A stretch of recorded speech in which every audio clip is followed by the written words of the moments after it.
Alam mo na ba ito? Sa mga nagtatanong kung paano ka daw po ginagawa itong image to video using Veo 3.1. Kung gusto mong malaman kung paano, tara ituturo ko sa'yo. Unang-una guys, dapat makapag-generate muna po kayo ng mga photo ng mga ganito. Yung mga prompt na ito is nakapost na sa ating Facebook at ilalagay ko yung link ng ating Facebook post nito para makuha nyo po yung mga ibang photo na na-generate nito. Click nyo tong tatlong line dito sa Google Gemini. Then, new chat kayo. At add natin yung photo na na-generate natin.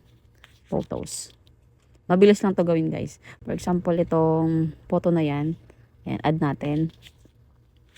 Tapos, dito po, click nyo po ito.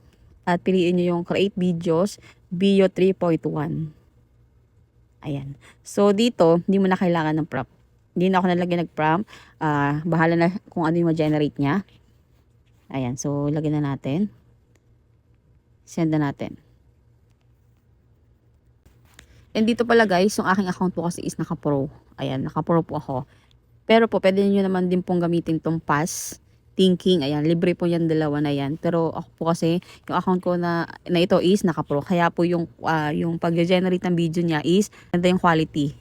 At antayin lang natin ma-generate yung video. Ito na guys, na-generate na at panoorin natin. Yan natin. Wait natin. Yan. Diba, ang ganda ng quality ng generate na video. So, ganun lang yung gagawin nyo dito sa ating Google Gemini. Ayan. So, try natin kung itong thinking is tingnan natin yung quality ng video niya.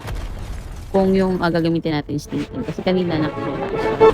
Sample tayo dito ng video. Mag-generate natin. Tignan natin kung mas maganda rin ba yung quality. So guys, mag-generate. Simulan natin. Okay, maganda rin. Ayan. So, pwede nyo itong gamitin itong thinking na. Limited lang yung pag-generate dito. Pero pwede nyo magamit sa ating video na in-upload. Yan. So, ganun lang yung gagawin natin.